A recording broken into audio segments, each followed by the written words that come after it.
Hello, everyone, and welcome to TAG Tech Talks. I'm Larry Williams, President and CEO of TAG, the Technology Association of Georgia, and I'm pleased to bring you another edition of this podcast featuring our technology community's best and brightest leaders. This podcast is all about showcasing what makes Georgia the number one place to do business and bringing stories of how our technology community is driving innovation and benefiting our technology community.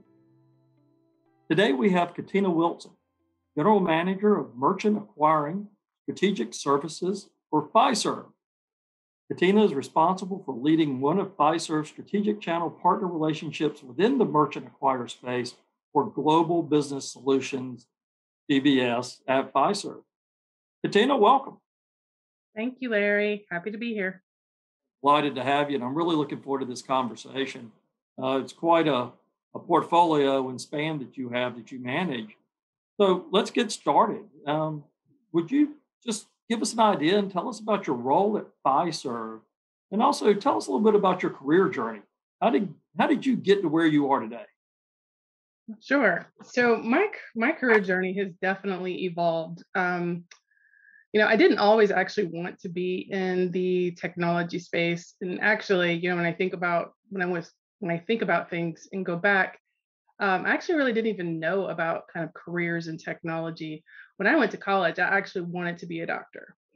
And I was laser focused on that. Definitely had blinders on, could not see myself doing anything else but becoming a doctor. However, as I progressed with my studies, I realized that maybe being a doctor wasn't right for me. And I can tell you all kinds of stories around mutating of flies and dissecting animals that ultimately led me to a different, career path. Now, I was fortunate that I had a mentor, and his name was Dr. Cornell Bell, and he was a professor at Purdue. And so as I started to think about things a little bit differently in terms of like what I wanted to do with, my education and my career, he suggested that I consider a background in computers and technology. And at the time, I really didn't know what that meant. But he did have me sign up for a number of programming classes. So think, C++, Visual Basic. I know I'm dating myself. But what I found as I was taking those classes is that I was actually really good at it. I really surprised myself. And so as a result, I did a completely different kind of shift in direction with my education. And I moved towards kind of all things technology. And so when I graduated, landed with a consulting company, I was a QA tester, eventually moved into a developer role. And then as I was in that role, the company was moving towards different types of technology. And they asked, there were about 8 of us that they had identified that they wanted to put us through some sort of a boot camp. And the reason that was kind of significant, if you think about people who are in consulting, usually they're billable, right? So for a company to invest, in someone, and 8 people no less, but for a company to invest, and that relies, on, their associates being billable for 8 weeks, it was a pretty big deal at that time. So I went through the process. At the end of the boot camp, we had to do a project, and as part of that project, we also had to present to senior leaders.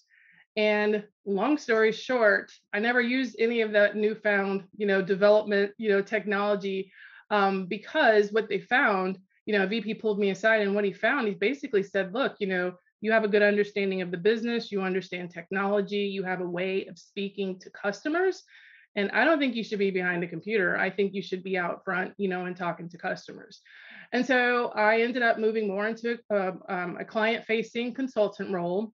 Did that for a few years, then decided to go work for a startup. And if you've ever known anybody that worked at a startup, or if you've worked at a startup, when you work at a startup, you wear many hats, and it really stretches you because, you don't have all the resources that a big company does. So you have all different kinds of roles. So in that startup, I was actually a sales engineer, which eventually led me to managing, proof of concepts, which eventually led me to managing, large scale implementations. And prior to even doing that, I had no idea what project management was, but that's effectively what they were asking me to do. So I had to teach myself how to manage projects, what that meant, And then, kind of like the technology and the development piece earlier, I found that I really enjoyed it and I was actually really good at it. And so I spent a good portion, of my career managing, relatively large scale projects for different types of companies. One project spanned um, 7 different countries. Another project was here in Atlanta, where we moved a 911 center in DeKalb County from one location to the next. And, it involved construction, it involved data centers and call centers. And that was probably the most interesting project that I'd ever worked on, just because, when we actually cut over that system to hear that first 911 call come in and everything worked the way that it was supposed to, it was definitely like a good feeling, like, all of our hard work, really, really paid off.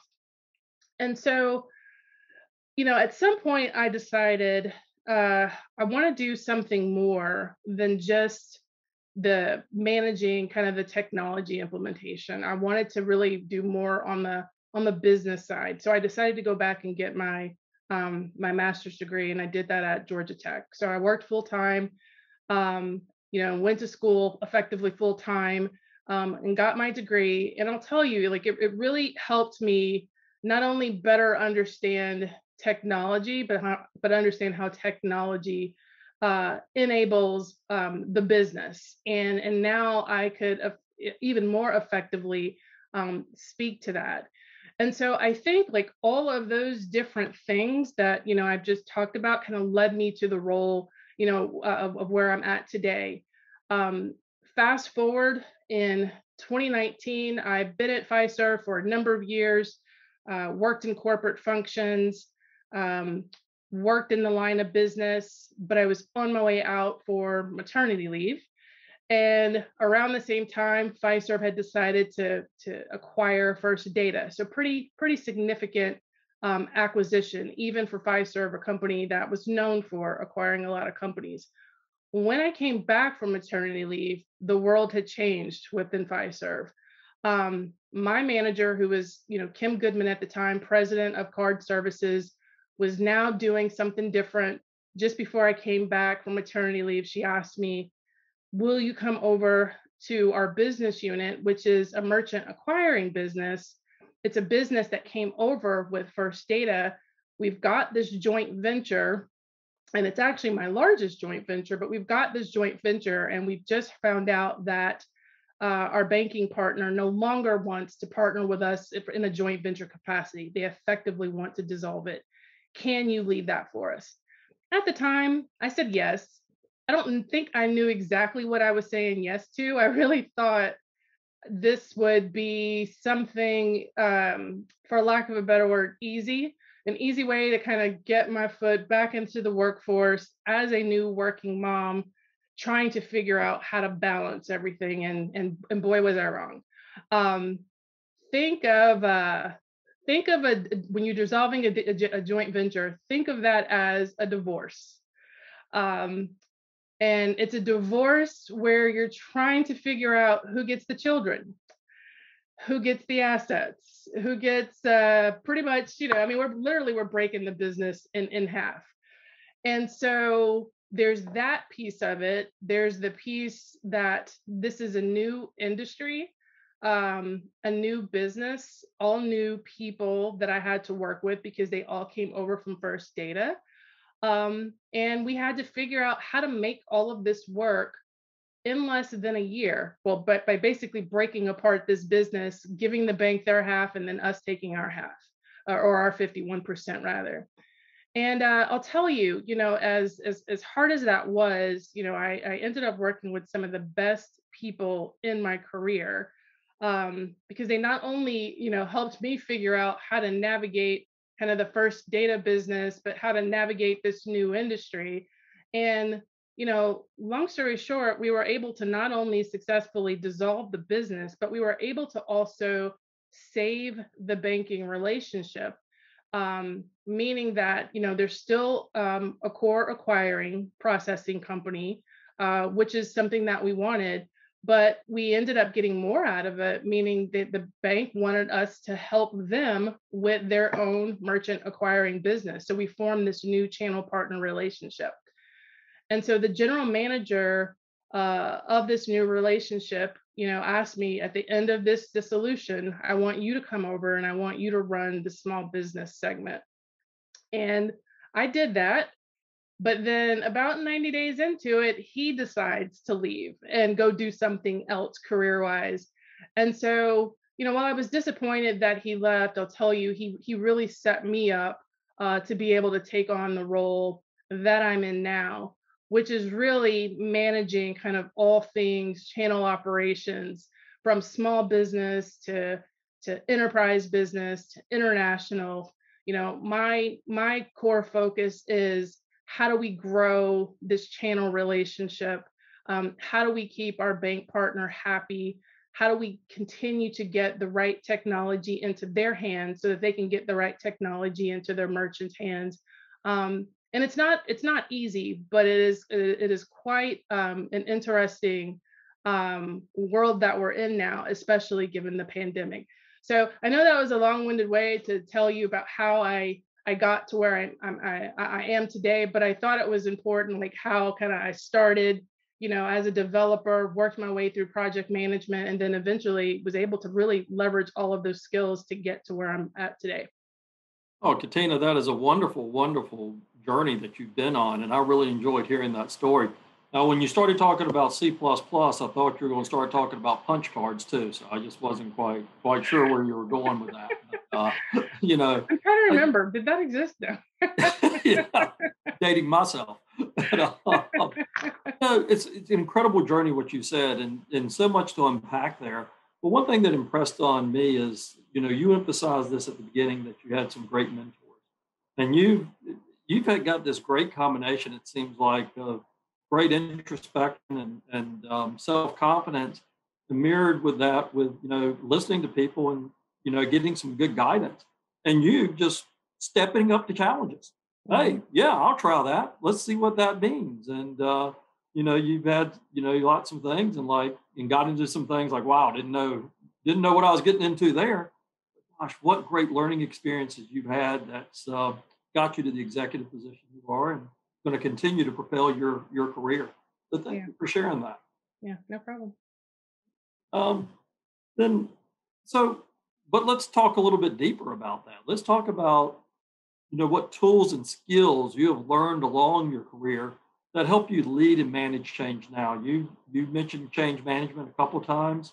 So now you're leading people. You're trying to get people to embrace vision, understand how to operationalize it and execute on it. So tell us about that and some of the tools and skills that you're able to implement.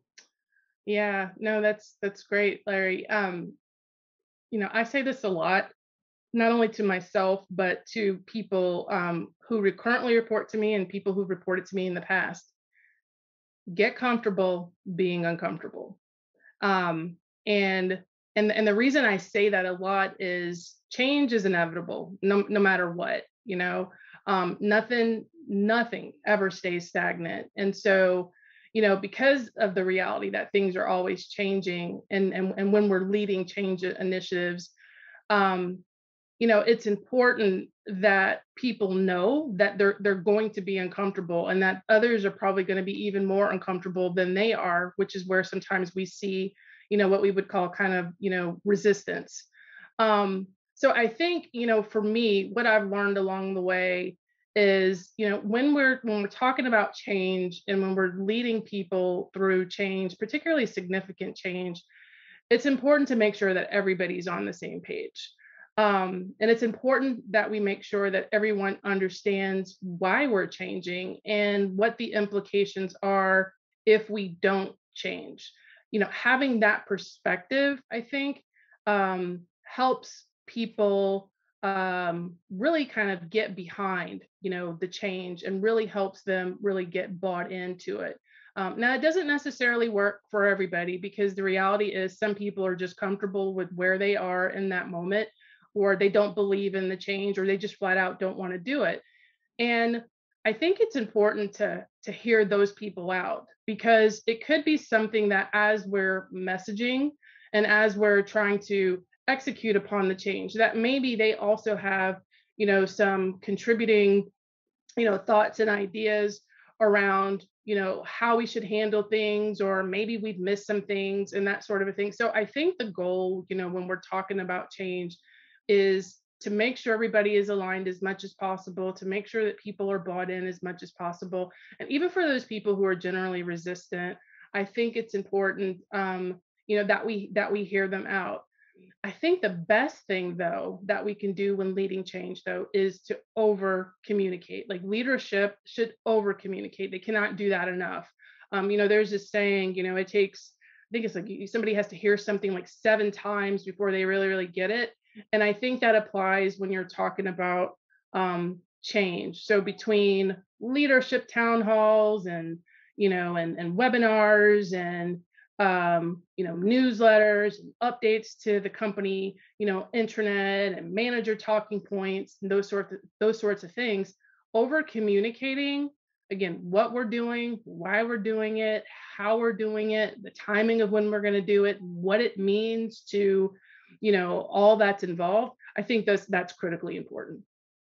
You make good points, and when I talk about change management, my experience similar to yours, I've always found that people sort of fall into 3 general categories.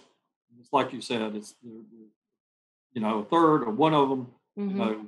One group is people that are all in, need to change. Right. I'm on board. Let's go. Right. Then the other end of the spectrum are the don't like it, don't want it. Nothing you can say that's Nothing you going to can change say. my mind.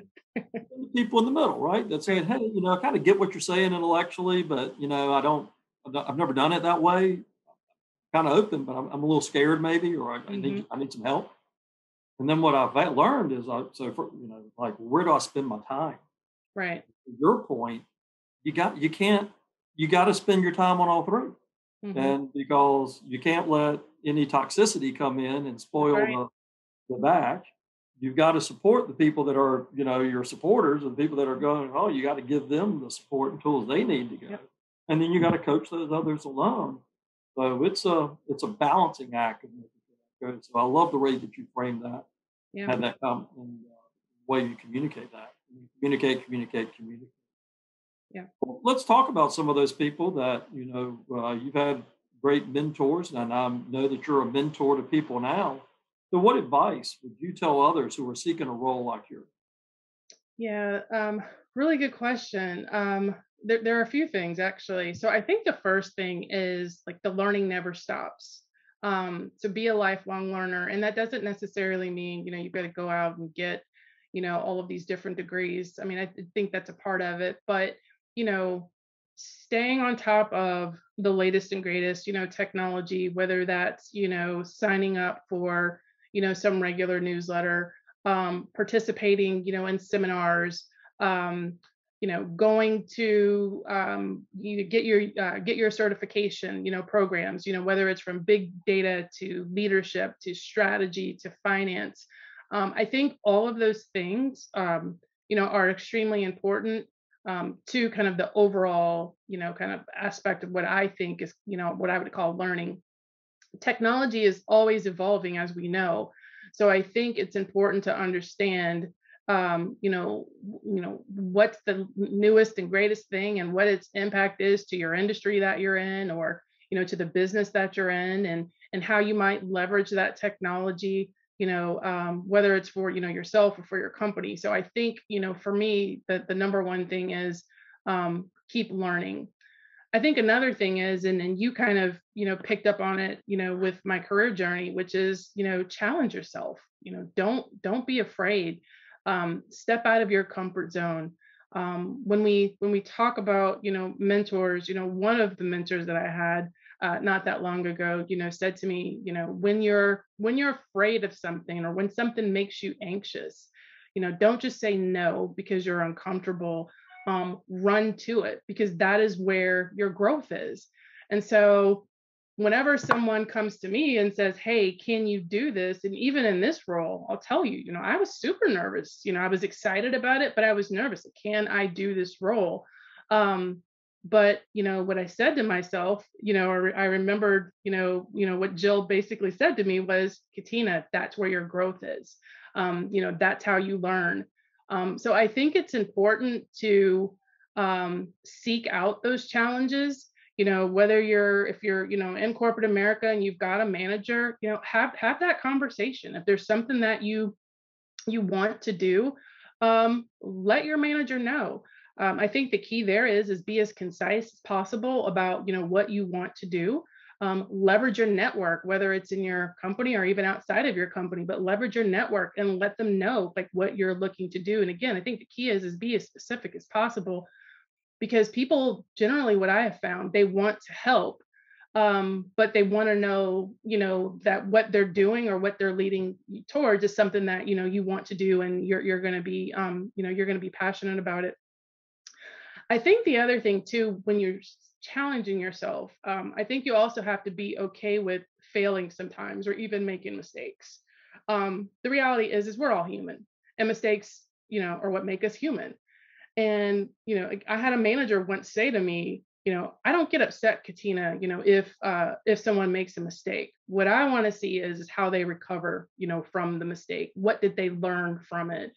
And again, I use that guidance, for myself, not only in my professional career, but also in my personal life as well, because it's all about learning and it's all about growing. And I think that's what people have to remember.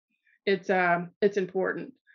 The other thing that I would say, like with this role, is if you've got kind of a strong propensity around being able to execute, big projects and strategies, and ideas, I think, you've got a leg up, because what I have found, and Fiserv is really no different. A lot of times companies focus on ideas and products and new features and things like that. And that's great. But where the gap is the execution.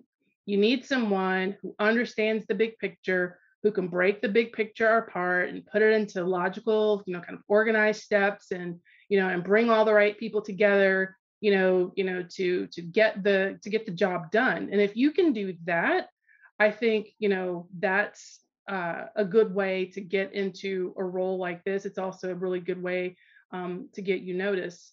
And then I think the final thing is, and it's not the least important, but the final thing I would say is, build upon the relationships that you have, and nurture those relationships. Coming into a large company, like Fiserv, and I've been here 5 years, but coming into a large company like this, it's extremely complex.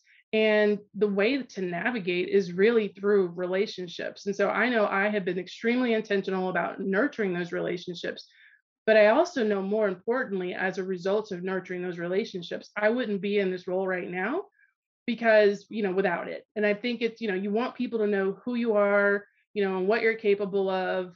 And you want as many of those people to know that. And so when the time comes, for somebody to say, "Well, who can do this?" Your name is on that list. Yeah, I appreciate all of that. I had a boss one time, well, early in my career, and she said, show me someone who doesn't make mistakes, and I'll show you somebody who doesn't do much." Exactly.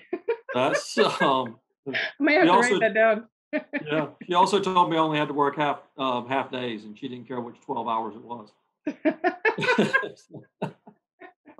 All good stuff. Yeah. Yeah, let's dig into Fiserv and Okay. the global business. Small business is very important, especially to Fiserv's global business solution strategy. And now you have Clover being the flagship product. Can you tell us how you enable financial institutions to support small business merchants? Yeah, and so you're absolutely right. I mean, when we think about, small business and how integral it is, to our economy, it absolutely is a huge part of Fiserv strategy, particularly, the GBS organization. Um, Clover is our flagship product. It is our integrated point of sale solution that enables small to medium-sized businesses to accept payments securely. And so when you think about that and you're going into a store, think about credit cards and debit cards, mobile pay, contactless cards, gift cards, and even EBT. Clover not only allows small businesses to accept payments, but it also allows businesses to run their day-to-day operations from reporting to inventory management, even to e-commerce. So it's a critical technology solution for small to medium-sized businesses, who want to, essentially, accept and operate, payments. Now, I know you know this already, but 2020, was a extremely tough year for anybody, any company that considers themselves a merchant, whether they're large or small, but particularly for small business. And so if you think about it, and we'll use restaurant, as the example here. If you think about it, one day, you're a restaurant owner, your restaurant is filled to capacity most days, definitely on the weekends, people are lining up, to eat at your restaurant.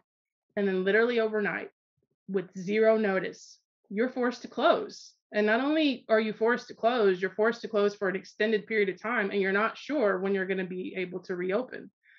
And then when, the local government allows you to reopen, it's with some pretty, stringent restrictions, right? From, when you can open and how many people can be in, and, or if you can be open and it's curbside only and those kinds of things. And so that impacted, a lot of small businesses. And then when you think about consumers were scared, and rightfully so, right? Consumers were scared, and so people were staying inside, and they didn't necessarily want to get out. And so when you're in that situation, when you're a restaurant and you're in that situation, what do you do? And I think the answer is you pivot. You have to figure out, how can you have the same types of services, but in a different way? And how do you help people understand that you've got those same types of services, but there's a different way to get to those services?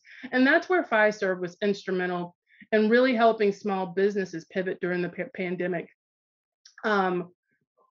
We were able to help restaurants that maybe they had a website, but they really weren't using it to drive growth. It was more informational. We were able to help restaurants, take that website and turn it into an e-commerce website. So now consumers can order ahead. They can pick up at the curbside. They can, make payments, on that website.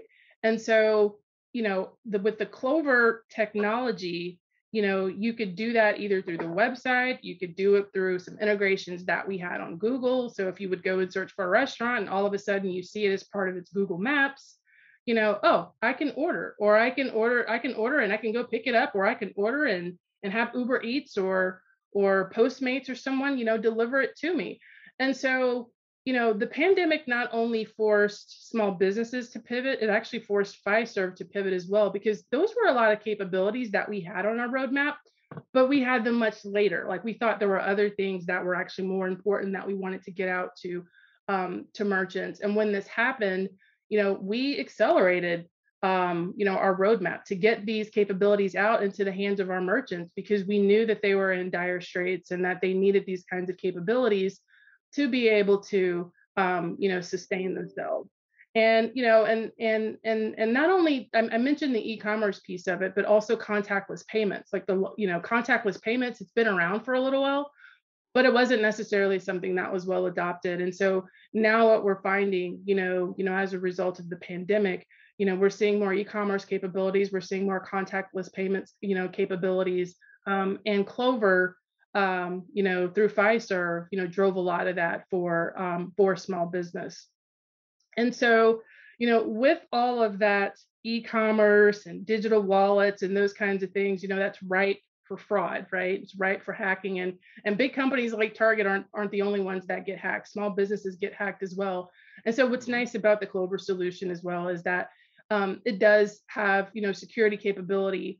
that helps merchants stay protected, whether it's, maintaining, compliance from a PCI perspective, to minimize breaches, whether it's encryption and tokenization capabilities, to protect consumer, data as well, once that card is swiped. So Clover is a very nice solution. It's all in, and that is something that we definitely promote, for small businesses. That's great, Katina. And, we really did, everybody pre-COVID was talking about digital transformation, and that really switched to digital acceleration Hmm. uh, very fast and Very fast. for all the right reasons. And a lot of times it wasn't a matter of the technology, it was a matter of the adoption and the deployment. So, Absolutely. but let's have some fun. Let's look into your crystal ball, Katina. So you've got a global perspective you rolled out and you've managed around the world. So what are the key global trends in technology and innovation in the merchant acquiring space? Yeah, No, I think we just talked about it, and I think it's yeah, digital. It's digital. all I digital. think I think digital is here to stay. I think the pandemic forced many merchants, as well as consumers to some extent, to really go digital in a big way. And so I personally think it's safe to say, it's here to stay. I mean, I think what probably started out as a response to the pandemic, will become our new normal. And the reason I say that is because I think digital self service has made things easier for the consumer, whether it's getting the information that they need, whether it's being able to place orders, whether it's to arrange service. Like people, enjoy the convenience, and it allows you to feel safe. I don't know about you. I mean, I personally hope that, at some point we get back, some of what, we used to consider normal. But I do like the convenience, right? I do like the convenience of a lot of what the digital capabilities offer, and as an example, I mentioned, I'm a new mom, and I've got a little one. And I don't always like to go to the grocery store. I don't always have time to go to the grocery store. But what I do like being able to do is pick up my phone and pull up, my favorite delivery service, pick my grocery store, order my groceries, and then just wait. And now I can go outside, I can play with the little one, I can do some things around the house. I don't have to necessarily expose her to the grocery store environment. It's safe, it's quick. Is it a little bit more expensive? Absolutely. But for me, it's all about the convenience. And so I think, I say digital is probably here to stay because I do think, as a society, we really like, the convenience of things. So I think digital is here to stay. And I think, for merchants who weren't digital before the pandemic, they quickly got on board. I think if they still haven't got on board, they better be thinking about it because I definitely think it's not going to do their business any good if they haven't considered leveraging all of what digital capabilities can offer. And again, whether that's e-commerce, contactless payments, digital wallets, those sorts of things, like merchants really need to start getting on board. That's great, and that's things for everyone to think about as they're managing and looking forward as we come out of the pandemic and continue to build our businesses. Well, to wrap up things, Katina, we really want to hear about Fiserv and Clover. You have a back to business program. Can you tell us about the Clover back to business program? Yeah, absolutely. This is actually a program that I'm really excited about. As we talked about earlier, small business is really, the integral, to our economy. It's really the heart of our economy. And I think we all know that the pandemic really severely impacted small business, particularly businesses owned by African Americans and other minority groups. And so the Back to Business program was debuted last summer. It is a multi-tiered initiative meant to strengthen small businesses in the African American community and other, minority communities by providing financial support, business expertise, including coaching, technology solutions, as well as strategic partnerships. And Fiserv, as part of that initiative, has pledged to give back, $50 million in grants to be able to support, small businesses. And so, as I said, this program is, primarily focused on, minority-owned businesses, which have been, disproportionately impacted, by the pandemic. And so those small businesses, when they receive these grants, I mean, they can use those monies to sustain themselves. And again, in addition, not only are we giving, grants, but we're giving coaching and we're giving technology away as well. And so you may have seen, depending on how much you get out, you actually may have seen the very bright green and orange Clover truck driving around. That truck is driving around, to small businesses and giving away, some grants. So it's a pretty nice initiative, that Fiserv has undertaken. And like I said, I'm super excited about it. Well, it's super impactful right now and timely as well. While companies are struggling to stay afloat, but I Mhm. really think is they're really thinking about how they're going to grow out of this thing. And Exactly. that's the optimism side of it. So these types of programs really do help. And $10 million is that a lot of benefit that can go around with that Yep. much investment. So I applaud you and Clover and Fiserv for making that investment. Yeah, thank you. Well, thank you so much for joining this edition of Tag Tech Talks. Katina, thank you for joining me today. It's always a pleasure to spend time with you. I'm Larry Williams. I'm the president and CEO of TAG. Please find more of our Tag Tech Talks at tagonline.org. Katina, thank you again. Thank you, Larry. Have a great day.